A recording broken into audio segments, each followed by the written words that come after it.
and welcome to Inner Circle Guidance. It has been a long time, it seems, since I have done a longer collective reading. So I'm excited to be back. I'm excited that you're here, and let's dive right into it.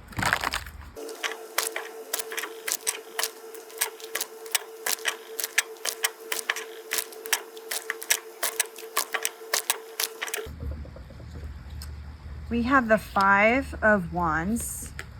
We have the Ten of Swords. We have the Six of Swords. We have the Fool. We have the Chariot.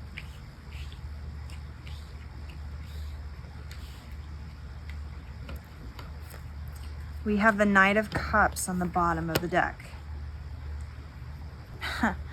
This is interesting because I'm very much picking up on confusion, on inner turmoil, on this energy of sort of battling with self. And I'm seeing that this has been an ongoing battle that you've been working to overcome for a very long time, which is indicated with this Ten of Swords here. This is a cycle that needs to end. This is things that have really gotten in your way in terms of your success. It's things that you've carried with you for a really long time. And I see that not only with the Ten of Swords, but the Six of Swords. And the Six of Swords card, we see these swords that are being carried over on the boat with this person who looks kind of sad and hunched over. Now, the bright side is there's a new beginning coming in with new balance, new energy, and forward movement. But in order for this new beginning and this forward movement to come in, there's a lesson here that really needs to be learned in terms of your decision making and the way that you feel about moving forward. A lot of you, I'm seeing you're struggling with your masculine and your feminine energies being in balance. Now remember that your masculine and feminine energies are energies that reside in everybody. Feminine energy is nurturing energy, it's creative energy, it is emotion and passion. Your logical side, your rational side, that practical side is the masculine side of you. And what I'm seeing is the reason why there's this sort of inner turmoil happening is that there is a lack of confidence when it comes to the decisions that you make for your creative goals and or your career. And what I'm picking up in this particular reading is that a lot of you are bringing these past issues with you from your childhood, from other areas of your life that are bleeding into the area of your decision making when it comes to your career and your creative endeavors. And these are things that you may or may not be fully aware of are affecting the way that you are confident, the way you communicate, and the way you make decisions. Now, I have to say here real quick, remember that being creative is not something that is limited to artists or creatives. Being creative is something that everyone can tap into and taps into differently. You can't manifest without having the ability to create. And being creative and having the ability to create is a gift that was given to everyone as part of their free will. So I have to say that because some of you click off when I say creatives, artists, being creative, because you immediately go, oh, well, I'm not a creative. Everyone's creative. The way that you choose to be creative is different. Some of you are artistically creative. Some of you are financially creative. You're good with numbers or you're good with math, but your creativity stems from your passions. It stems from the things that you have an interest in when it comes to your career. So even if you're not in an artistic field, that doesn't mean that you aren't creative or have the ability to create. Now, the reason why I'm saying all this is because there's very much this sort of energy where things are butting heads. And I'm seeing that the decisions that you're making are really being hindered by these limiting beliefs and this baggage that you're carrying around with you and have been carrying around for some time. A lot of you don't have enough faith in yourselves, enough confidence in your decision making and the actions that you choose to take in order to really move forward in the way that you need to. You need to work on your self-confidence when it comes to your creative and career goals, because your self-confidence is built by the trust that you have in your own abilities and your decision making and action taking. The confidence level is what is determining a lot of these issues for you. For some of you, I'm seeing that this is manifesting itself in a way where you are refusing to promote yourself. You have these limiting beliefs around self-promotion being gross, skeevy, sketchy, whatever other negative adjectives you want to use. And you're making these assumptions that people just automatically know what your skills are or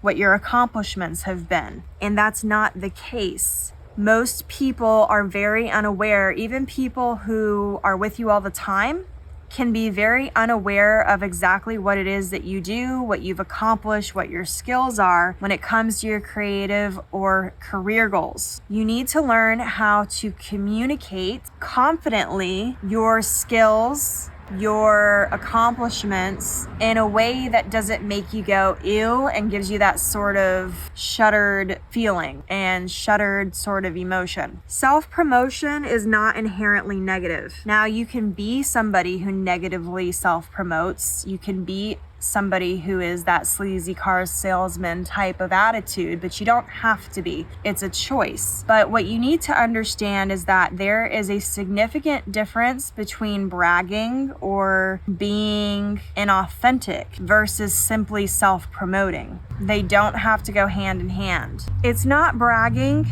if it's a fact. Some of you need to get a little bit more confident when it comes to your self-promotion. You need to stop downplaying your accomplishments. You need to stop not communicating confidently about what you have done in the past or what you do. And you need to be communicating your skill set and the level of your skill set without downplaying it. And a lot of you I'm seeing continue to do this.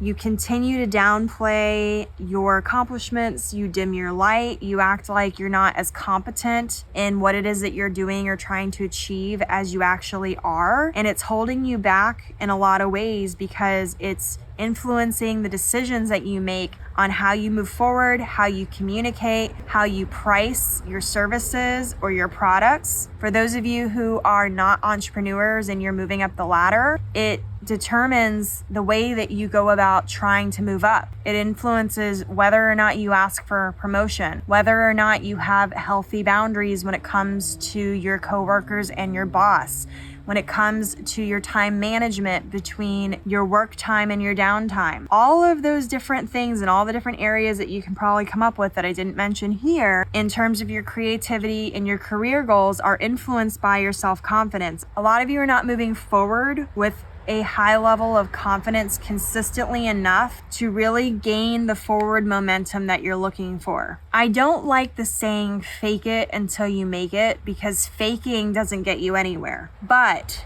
choosing to be confident by not over-explaining yourself, simply saying no and not explaining why, or getting overly into, oh, well, I don't do this as part of my pricing because of this or that, and start learning how to state things as facts and just state them like, no, I just don't do it, without giving over explanations, is one thing that's really going to help you, because it not only builds your confidence, but it helps in the way you come across as being confident. A lot of you feel like you have to explain yourself all the time. Explain why you have certain boundaries. Explain why you don't want to do something or can't do something. Explain why your pricing is the way it is, or all these different things.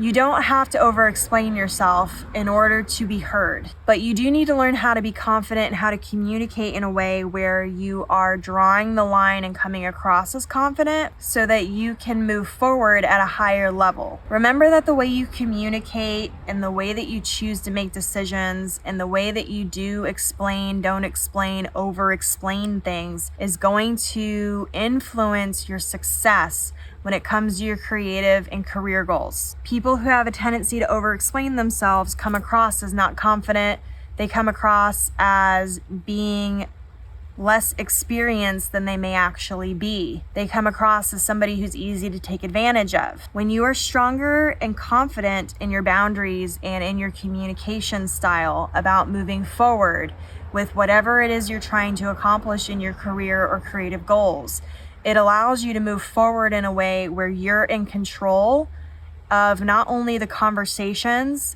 but the direction that you're going in. You have to remember that most people are not self-aware enough to tell you the truth, which means that most people are not self-aware enough to tell you what they need or want. If you are trying to be on a senior level position, whether it is an entrepreneurial sense where you're trying to be a mentor or something like that, or you want to be at the top level of your creative game and be a creative artist, or you're trying to move up the ladder in your career goals, in order to do that and be a leader, you have to know how to lead. Leaders are confident.